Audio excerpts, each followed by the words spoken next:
প্রিয় দর্শক এবং শ্রোতা, রেডিও সাগরদ্বীপ ৯৯.২ FM থেকে স্বাগতম জানাচ্ছি বিশেষ টক শো অনুষ্ঠানে নিরাপদ প্রযুক্তি নিরাপদ জীবন।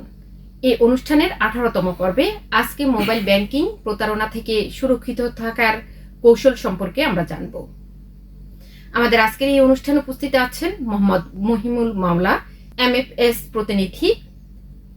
এছাড়াও উপস্থিত রয়েছেন আমজাদ উদ্দিন নীরব, তিনি একজন ভুক্তভোগী। আমরা প্রথমেই আমাদের সম্মানিত আলোচকদেরকে আজকের এই অনুষ্ঠানে স্বাগত জানাচ্ছি। ধন্যবাদ সম্মানিত অতিথিবৃন্দ।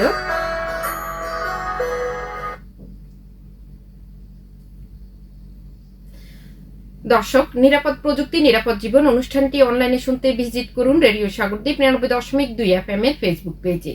আপনাদের কোনো প্রশ্ন বা জিজ্ঞাসা থাকলে SMS করুন 01316744888 এই নম্বরে। রেডিওর ফেসবুক পেজে গিয়েও আপনার মন্তব্য বা প্রশ্ন করতে পারেন। এছাড়া রেডিওতে অনুষ্ঠানটি পুনঃ সম্প্রচার শুনতে পাবেন আগামী রবিবার একই সময়ে একই তরঙ্গে। অনুষ্ঠানটিতে পুরো সময় জুড়ে আপনাদের সাথে আছি আমি পাপিয়া সুলতানা। প্রিয় দর্শক, আজ আমরা মোবাইল ব্যাংকিং প্রতারণা থেকে সুরক্ষিত থাকার কৌশল সম্পর্কে জানব, যা শহর থেকে গ্রাম, তরুণ থেকে প্রবীণ প্রায় সব মোবাইল ব্যাংকিং ব্যবহারকারীর জন্য গুরুত্বপূর্ণ।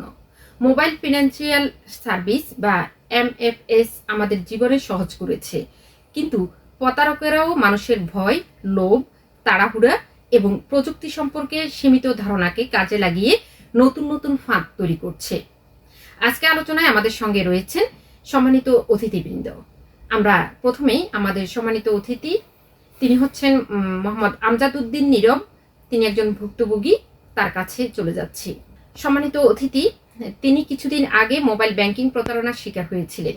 নিজের অভিজ্ঞতা জানিয়ে অন্যদের সতর্ক করতে তিনি আজ আমাদের সঙ্গে যুক্ত হয়েছেন।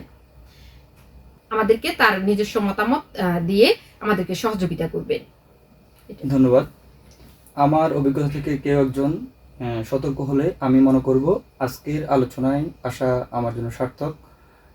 কারণ আমি মনে করি যে আমার এই আলোচনার মাধ্যমে আমি যে ভুক্তভোগী হিসেবে আমি যে জিনিসটা সকলের কাছে উপস্থাপন করবো বা সকলের মাঝে ছড়িয়ে দিব, সেটা যারা জানবে বা যারা শুনবে সকলে সতর্ক হয়ে এই প্রতারণার হাত থেকে রক্ষা পাবে। জি, ধন্যবাদ। প্রতারিত হওয়ার পর অনেকেই লজ্জা, ভয় কিংবা সামাজিক সমালোচনার কারণে ঘটনাটি প্রকাশ করতে চান না। কিন্তু প্রতারিত হওয়ার মানে কেউ নির্বোধ, এমন ধারণা ঠিক নয়। প্রতারকেরা পরিকল্পিতভাবে মানুষের আবেগ ও বিশ্বাসকে কাজে লাগায়। জনাব আমজাদ উদ্দিন নীরব, আপনার সাথে ঘটে যাওয়া প্রতারণার ঘটনাটি কিভাবে শুরু হয়েছিল, যদি এ বিষয়ে আমাদেরকে একটু বলেন। ধন্যবাদ। প্রথমত স্বাভাবিকভাবে যে সচরাচর যেভাবে প্রতারিত হয়ে থাকে, অনেকভাবে হয়, বিকাশ থেকে আমরা অনেকভাবে প্রতারিত হই। তো এছাড়াও একজন ভুক্তভোগীর কাছে এক একভাবেই প্রতারিত হওয়ার পাথগুলা ওরা সৃষ্টি করে, ভুক্তভোগীকে ফোন করে, অনেকভাবে মেসেজ করে। তো একটা সচরাচর যেটা হচ্ছে যেটা আমার সাথে যেটা হয়েছে যথারীতি আমার সাথে হচ্ছে, আমাকে যখন ওরা ফোন করছে যে আপনার অ্যাকাউন্টে বন্ধ হয়ে যাচ্ছে, আমরা আপনাকে কোনোভাবে হেল্প করতে পারবো কিনা। তো যথারীতি আমি তাদেরকে বললাম যে কীভাবে হেল্প করা যায়, আমার অ্যাকাউন্ট তো যথারীতি সচল আছে, কোনো কিছুক্ষণের ভিতরে আপনার অ্যাকাউন্ট বন্ধ হয়ে যাবে, যথারীতি বিকাশ থেকে কোনো একটা প্রবলেম আমরা দেখাচ্ছি, আপনি একটু সতর্ক হয়ে কাজ করবেন, আমরা যেভাবে বলি আপনি সেই কাজগুলো আমাদেরকে একটু করে হেল্প করলে আমরা বিশ্বাস করি যে আপনার অ্যাকাউন্টটাকে আমরা সচল রাখতে পারবো। তো যথারীতি যেহেতু বিকাশ অফিস থেকে বলছে, আমি সেভাবেই তাদের কথাগুলোকে বিশ্বাস করে আর সেভাবে আমি সামনের দিকে স্টেপ বাই স্টেপ তাদের সাথে কথা বলা শুরু করছি। একটা পর্যায়ে তারা আমার সাথে বলা শুরু করলো যে ঠিক আছে, আপনার কাছে একটা মেসেজ যাবে। যেহেতু আমি আগ থেকে বিশ্বাস করে ফেলছি যে ওরা অবশ্যই অফিসিয়ালি, এবং তারা বিকাশ অফিস থেকে ফোন করছে, ওদের ওরকমভাবে আমাকে বিশ্বস্ত করে ফেলছে। তো যথারীতি আমরা যারা গ্রামের আছি তারা তো খুবই সহজ সরল মন মানসিকতারই হয়ে থাকে। তো সেক্ষেত্রে অবশ্যই আমরা সহজভাবে বিশ্বাস করে ফেলছি যে ওরা বিকাশ অফিস থেকে বলছে। তো সেক্ষেত্রে আমি যে কাজটা করলাম, আমি তাদেরকে তাদের কথা মতো স্টেপ বাই স্টেপ করতে পারলাম। লাস্ট পর্যায়ে আসি তারা আমাকে বললো যে ঠিক আছে, ওকে ফাইন, আপনি আমাদেরকে একটা পিন নাম্বার যাবে, আপনি পিনটা দেন অথবা ওটিপিটা দেন আপনি। তা আমি তাদেরকে ওটিপি দিলাম। ওটিপি দেওয়ার পরে আমার অ্যাকাউন্ট কিছুক্ষণ পরে ওরা বললো যে ওদের একটা মেসেজ আসছে, আমি যথারীতি মেসেজটা চেক করলাম, ওরা আমাকে যেভাবে বলছে আমি বললাম ঠিক আছে, ওকে ফাইন, আপনাদের এই মেসেজটা আসছে, আমি মেসেজটা দেখলাম, বলে আচ্ছা ঠিক আছে, তাহলে আপনারা এইভাবে কোনো সমস্যা হবে না, এরকম করে আপনি এবার চেক করে দেখেন যে আপনার অ্যাকাউন্ট ঠিক আছে কিনা। যথারীতি আমি যখন আমার অ্যাকাউন্ট চেক করতে গেলাম, চেক করে যখন আমি পিন দিয়ে যখন আমার ব্যালেন্স চেক করতে গেলাম, যে আমার ব্যালেন্সে যে টাকাটা ছিল সেটা নাই, যথারীতি সেটি উধাও হয়ে গেছে। তখনই আমি বুঝতে পারলাম যে এটি একটি প্রতারণার পরিষেবা, প্রতারণার ফাঁদে আমি পা দিয়েছি। এভাবে আমরা যথারীতি এই গ্রামের সহজ সরল লোকগুলা অথবা বলতে গেলে আরও উচ্চ লেভেলের মানুষগুলো এইভাবে প্রতারিত হচ্ছে, না জেনে না শুনে। তো আমার বিশ্বাস, আমি যেভাবে প্রতারিত হয়েছি সারা বাংলাদেশের এবং প্রত্যন্ত অঞ্চল থেকে শুরু করে সব জায়গায় সবাই এই কম বেশ এভাবেই প্রতারিত হচ্ছে। আমার এই মেসেজটার মাধ্যমে আমি বিশ্বাস করি যে সবাই সতর্ক হবে এবং এইটুকু। জি, ধন্যবাদ সম্মানিত অতিথি আমজাদউদ্দিন নীরব। আপনি অনেক সুন্দরভাবে আমাদেরকে আপনার সাথে যে প্রতারণার ঘটনা ঘটেছিল সেটি বুঝিয়েছেন। আশা করছি আমাদের শ্রোতা এবং দর্শক যারা এই মুহূর্তে দেখছেন তারা অনেক বেশি উপকৃত হবেন। আমি এখন আমাদের সম্মানিত অতিথি আরও একজন রয়েছেন, মোহাম্মদ মহিমুল মাওলা, MFS প্রতিনিধি। আপনার কাছে জানতে চাচ্ছি, এতক্ষণ ধরে আমজাদউদ্দিন নীরব তিনি যে কথাগুলো বলেছিলেন, ওনার এই ঘটনার প্রতারণার প্রধান সংকেতগুলো কি ছিল বলে আপনি মনে করেন? আসসালামু আলাইকুম। আসলে বলতে কি, বিকাশ, নগদ বা MFS এর সাথে যেসব কোম্পানিগুলো জড়িত আছে, তাদের যে প্রতারকেরা আছে এরা প্রতিনিয়ত অভিনব পদ্ধতিতেই প্রতারণা করে যাচ্ছে। কারো কাছে SMS পাঠাচ্ছে, কারো সাথে সরাসরি যোগাযোগ করে যাচ্ছে, কারো কাছে স্ক্রিনশট পাঠাচ্ছে।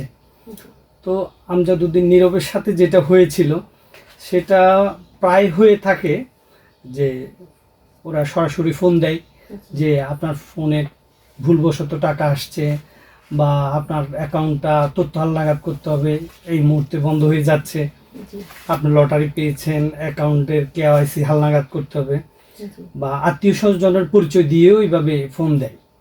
ফোন দিয়ে এরা যে কোনোভাবে গ্রাহককে ক্লপস করে নেয়, গ্রাহকের পুরো অ্যাকাউন্টের সিকিউরিটি তাদের হাতে নিয়ে নেয়।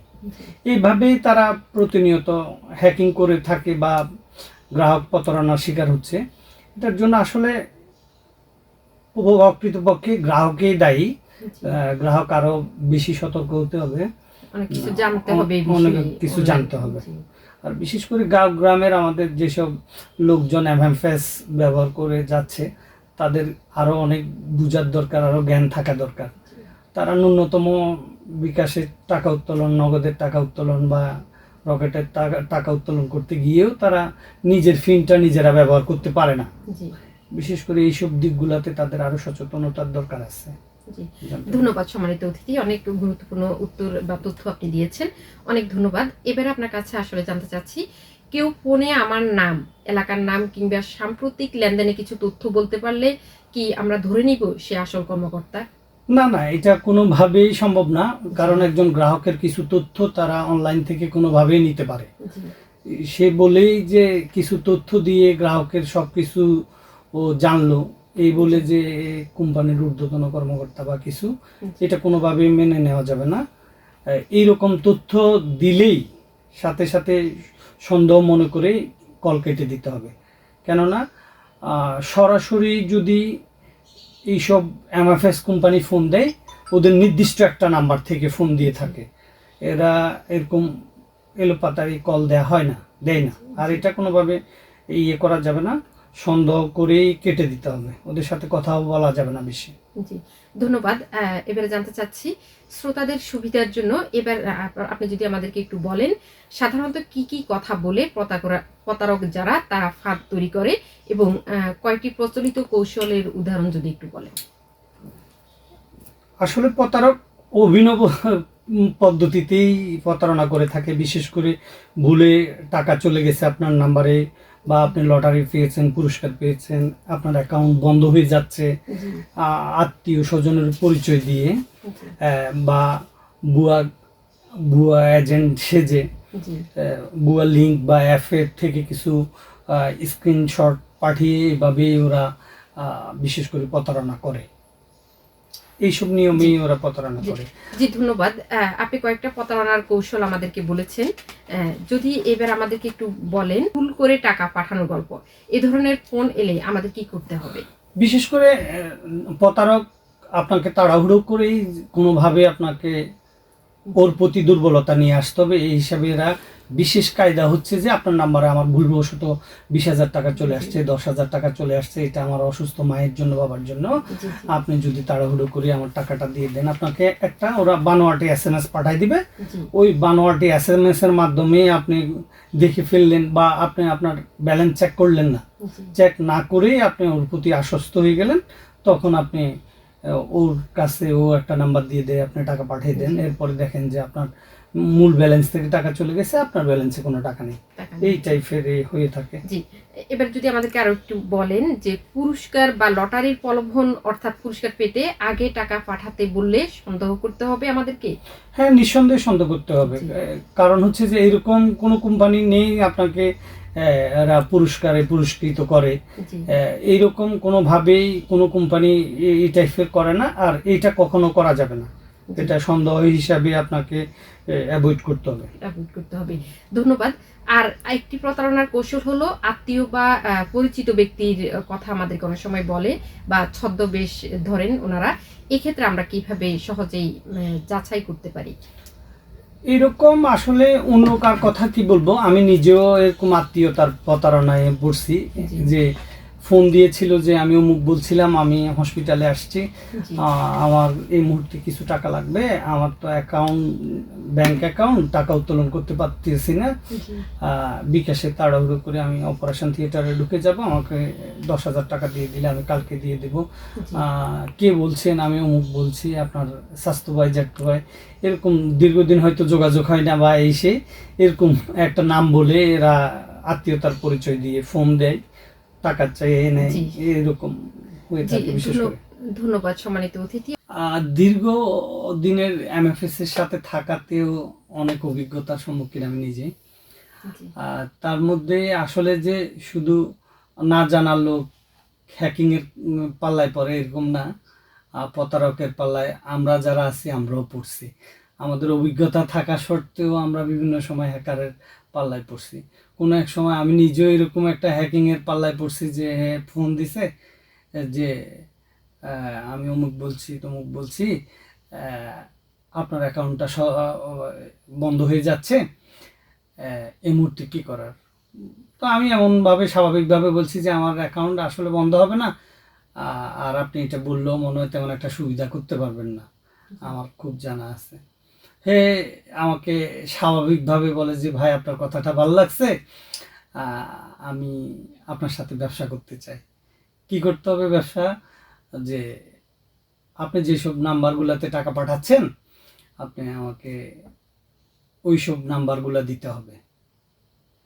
তো আমিও দুষ্টামির ছলে বলছি হ্যাঁ, তাহলে তো ব্যবসা করা যায়। তো সে আমাকে বলে যে আমি হয়তো ব্যবসা 2 নম্বরই হতে পারে, কিন্তু জবান কিন্তু সাচ্চা, জবান একের থাকবে। জি, তো আসলে আমি একজন MFS প্রতিনিধি বা একজন ব্যবসায়ী হিসাবে আমার গ্রাহকদের সাথে প্রতারণা তো আমি করতে পারি না। জি, তো আমার উদ্দেশ্য ছিল দীর্ঘ সময় ওকে আমিও ঘোরানো, বা আমার রিলায়েবল এমন লোকদের নাম্বার দিতাম, যে এইভাবে নাম্বার দিতাম যে তোর নাম্বারে আজকে হ্যাকার ফোন দিবে, ওরে ধোলাই দিয়ে দিস বা বকামন্দ দিয়ে দিবি। তো ও আমার ফোন দিত যে ভাইজান আপনি আজকে যে কয়েকটা নাম্বারে টাকা পাঠাইছিলেন, টাকা ওইসব নাম্বারগুলো দেন, আমি ওদেরকে ফোন দিই, যদি উদ্ধার করতে পারি তাহলে 50-50। তো আমি এমন করতাম যে একেবারে রিলায়েবল বন্ধু বান্ধব যারা সজাগ আছে বা চালাক আছে ওদের নাম্বারগুলো ওকে দিতাম। দেওয়ার আগে আমি ওকে বলে দিতাম যে আজকে তোরে এইভাবে ফোন দিবে, তুই অবশ্যই ওরে সেফটিভাবে নিজের অ্যাকাউন্ট সেফটি রেখে ওরে বকামন্দ যা দেওয়ার দিবি। আসলে প্রতারক বিভিন্নভাবেই প্রতারণা করে, ফাঁদে। তো অবশ্যই প্রত্যেক গ্রাহক নিজের জায়গা থেকে নিজেদেরকে সেফটি করতে হবে। আর বিশেষ করে একটা আমার সব সময়ের কথা বলা গ্রাহকদের ব্যাপারে, সেটা হচ্ছে যে অফিস থেকেও যদি কেউ ফোন করে ওদের সাথে কথা বলাও যাবে না, তর্কও জড়ানো যাবে না। তর্কে জড়ানো যাবে না, এইভাবে ওরা ওইখান থেকে বসেও আপনার কোনো তথ্য না নিয়েও আপনাকে ওর একটা ফোনের অ্যাপের মাধ্যমে বারবার ফিন ট্রাই করেও আপনার ফিনটা ব্লক করে দিতে পারে। তো এই ব্লকের কারণেও আপনি ন্যূনতম একটা কেচালে পড়তে পারেন। তো এই কারণে ও অফিস থেকে করুক বা প্রতারক করুক, ওর সাথে তর্কে জড়ানো যাবে না, জাস্ট ফোনটা কেটে দিতে হবে। এটাই আমার সব সময়ের একটা ইয়ে। ধন্যবাদ সম্মানিত অতিথি, অনেক গুরুত্বপূর্ণ আলোচনা করেছেন। আমাদের হাতিয়া দ্বীপের সাধারণ মানুষ যারা রয়েছেন, যারা অনেক বেশি লেনদেন করছেন, এবং আমরা দেখছি যে প্রাথমিক বিদ্যালয়ে উপবৃত্তির টাকা নগদে আসছে, হাই স্কুল কলেজ অনেকেরই টাকা নগদে আসছে, অনেক বাবা মা, অনেক অভিভাবক অনেক বিপদে পড়েন। আশা করছি আজকের এই প্রোগ্রাম বা এই অনুষ্ঠান থেকে আপনারা যে আলোচনাগুলো করেছেন তাতে মনে হয় অনেক সাধারণ মানুষ উপকৃত হবেন। ধন্যবাদ আপনাদেরকে আমাদের আজকের এই অনুষ্ঠানে আমাদেরকে সময় দেওয়ার জন্য। এজেন্ট পয়েন্টের কথা আমরা বলি, অনেক গ্রাহক কখনো নিজের ফোনে লেনদেন করার বদলে এজেন্টের সহায়তা নেন। সব এজেন্টকে কি একইভাবে বিশ্বাস করা যায়, এই বিষয়ে কি একটু বলবেন? কোনোভাবেই বিশ্বাস করা যায় না, যেহেতু আমরা গাঁও গ্রামেরই লোক বা এমএফএস এর যে লেনদেনগুলো কোনোভাবেই সকল এজেন্টকে বিশ্বাস করা যায় না। আর এখানে বিশ্বাস করা যায় না এটাও বলা যাবে না, এই কারণে বলা যাবে না, আমাদের গাঁও গ্রামের যেসব গ্রাহকেরা বিশেষ করে বৃদ্ধ মহিলা বা বয়স্ক পুরুষ, এরা নিজের হাতে নিজের পিন কোডটাই টাইপ করতে পারে না। তো সেই দৃষ্টিকোণ থেকে আসলে এখানে আরো সচেতনতার দরকার আছে, তারা নিজেরা এটা চেষ্টা করা দরকার। আর এটা চেষ্টা না করলে সে টাকাটা উত্তোলন করতে পারতেছে না। অনেক সময় শুধু যে প্রতারক ওই টাইপের এরকম না, অনেক এজেন্টও প্রতারক আছে। আমরা নিজেরাই শুনছি যে অমুক এজেন্টের কাছে আমি পিন কোডটা বলেছিলাম, আমি দেখলাম যে আমার ফোনে উনি উত্তোলন করলো 500 টাকা, আমাকে 500 টাকা দিল। পরবর্তী আমি অন্য সময় স্টেটমেন্ট দেখলে, আমার পরিচিত বা আত্মীয় স্বজন কারোর হাতে যদি স্টেটমেন্ট দেখি, তখন বলে যে আসলে ওই দিন তো আপনার 500 টাকা উত্তোলন করা হয় নাই, আপনার 1500 টাকা উত্তোলন করা হয়েছিল 2 ধাপে। তো আসলে এটা অবজ্ঞা বা না জানার কারণ। এইভাবে কোনো এজেন্টকে বিশ্বাস করা যাবে না আমি মনে করি। জি, ধন্যবাদ সম্মানিত অতিথি। এবার আপনার কাছে জানতে চাচ্ছি, ক্যাশ আউট বা টাকা পাঠানোর আগে কোন বিষয়গুলো যাচাই করতে হবে? বিশেষ করে টাকা পাঠানো বা টাকা উঠানো, এইখানে গ্রাহক অনেক সচেতনতার প্রয়োজন আছে। নিজেই চেক করা দরকার। এসএমএস এর উপর ভিত্তি করে কখনো মানে টাকা আসছে বা টাকা যাচ্ছে এরকম কোনোভাবে এটা বিশ্বাস করা যাবে না। কারণ হচ্ছে যে নেটের টেকনিক্যাল প্রবলেমের কারণেও হয়তো অনেক সময় এরকম হয়ে যায়, এসএমএস এ টাকা গেছে রিভার্স হয়ে যায় পরবর্তীতে।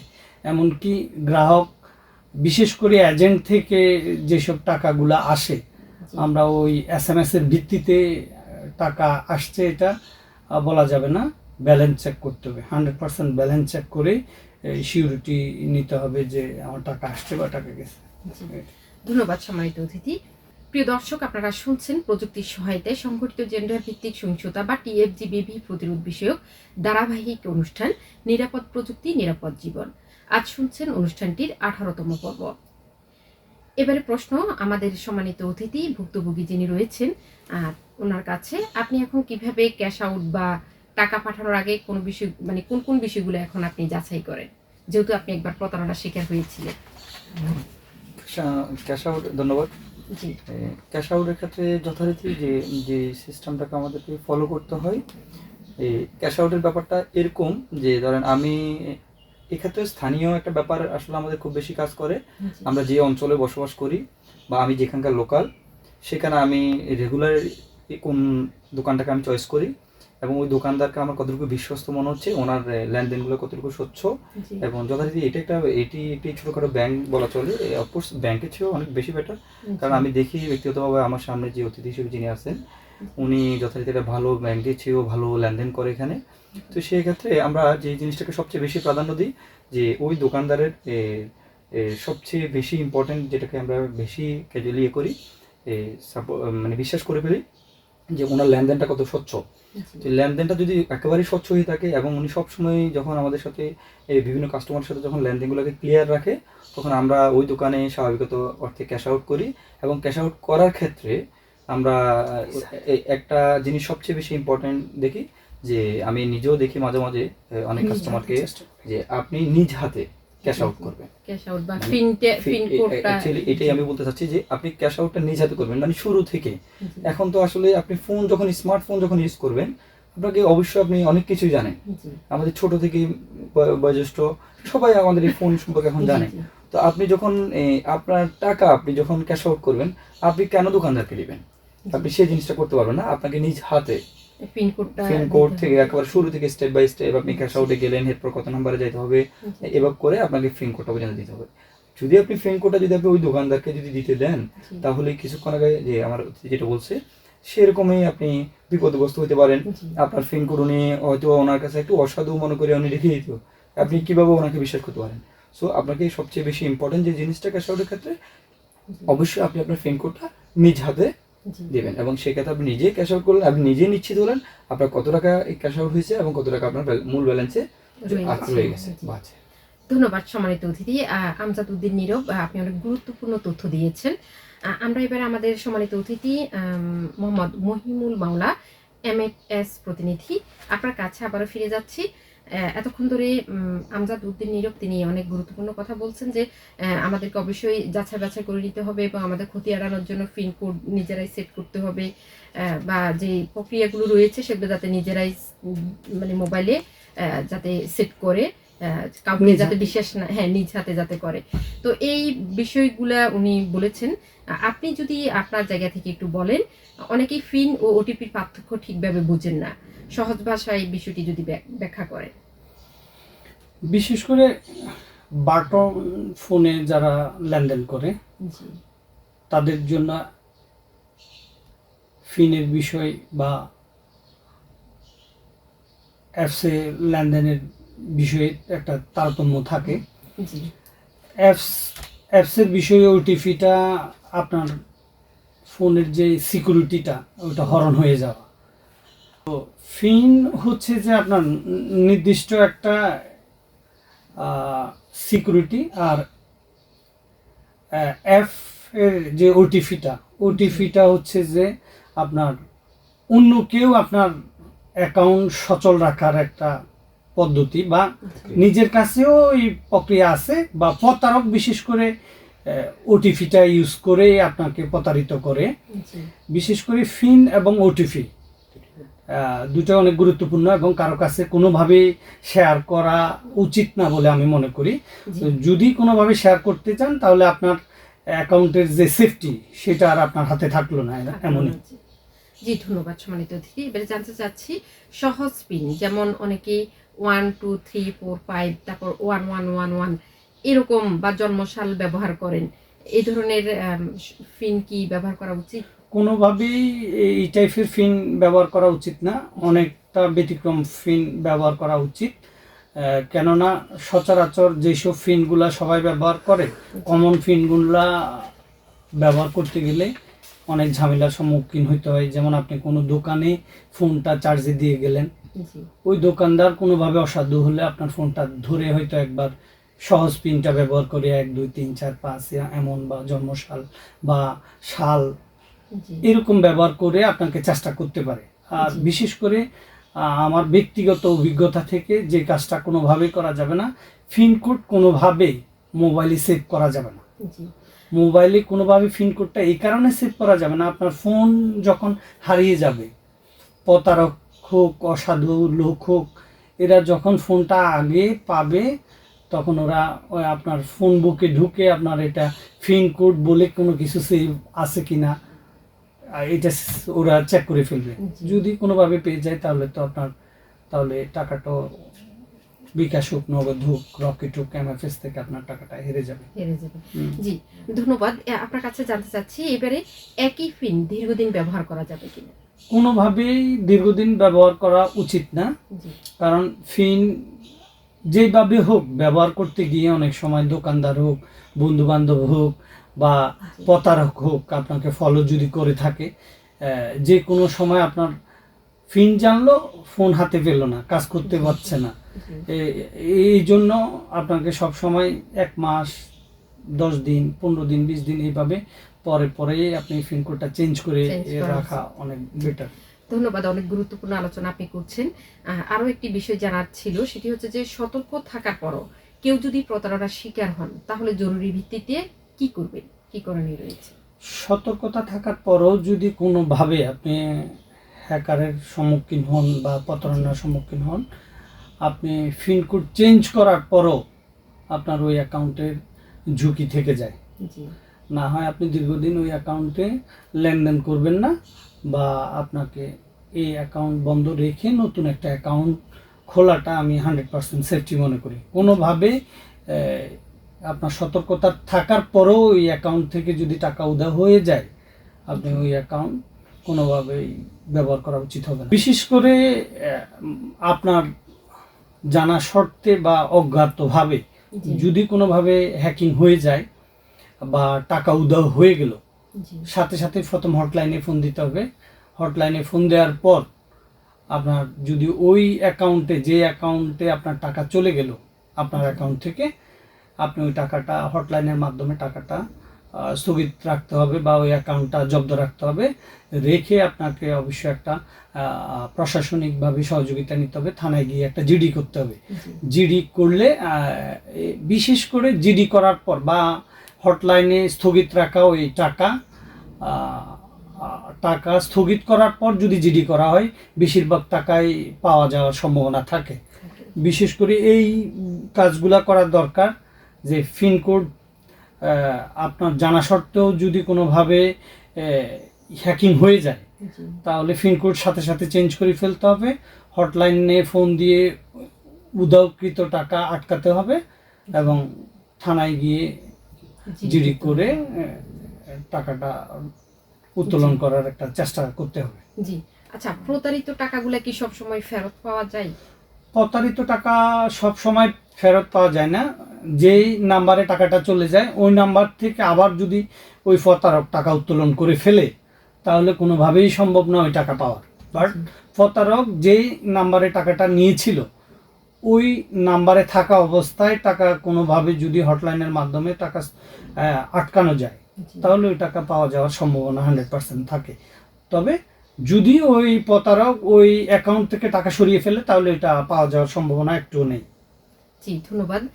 এখানে একটি কঠিন সত্য রয়েছে, সেটি হচ্ছে যে অনেকে টাকা ফেরত পাওয়ার মিথ্যা আশ্বাস দিয়ে আবারও টাকা নেয়। এটা কি পরামর্শ? না, এটা একটা ভুল। প্রতারক যখন টাকা নিয়ে নেয়, তখন ওরা দ্বিতীয় ধাপে আবার প্রতারণা করার জন্য এই প্রলোভনটা সৃষ্টি করে।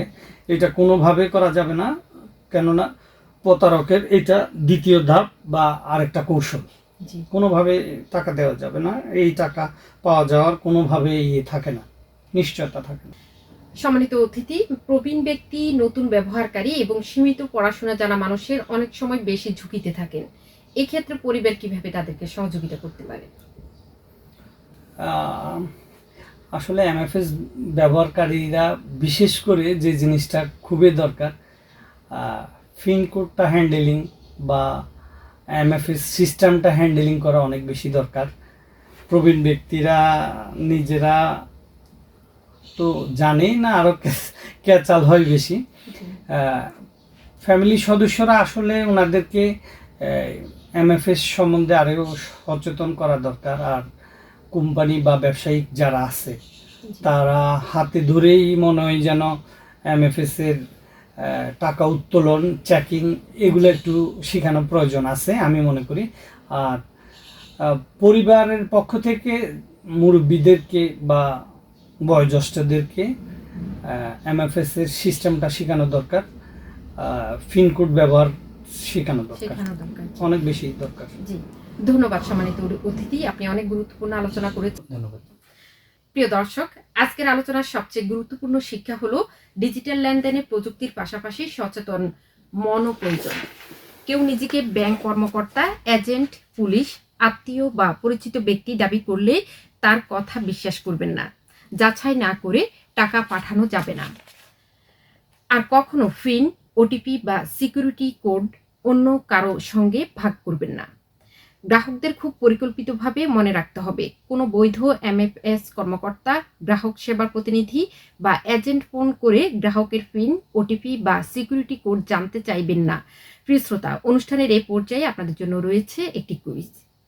আমাদের আজকের কুইজ হচ্ছে, কেউ ভুল করে আপনার অ্যাকাউন্টে টাকা পাঠিয়েছে বলে দাবি করলে প্রথমে কি করবেন? অপশন ক, সঙ্গে সঙ্গে টাকা ফেরত পাঠাবেন। অপশন খ, নিজের ব্যালেন্স ও লেনদেন বিবরণ যাচাই করবেন। অপশন গ, ফোন বন্ধ করে রাখবেন। অপশন ঘ, অন্য একটি নম্বরে টাকা পাঠাবেন। শ্রোতা, সঠিক উত্তরদাতাদের মধ্য থেকে লটারির মাধ্যমে একজনের জন্য রয়েছে একটি আকর্ষণীয় পুরস্কার। তাই আর দেরি না করে দ্রুত উত্তর পাঠানোর জন্য যোগ দিন রেডিও সাগরদ্বীপের হোয়াটসঅ্যাপ নাম্বার 0131674488 এই নম্বরে।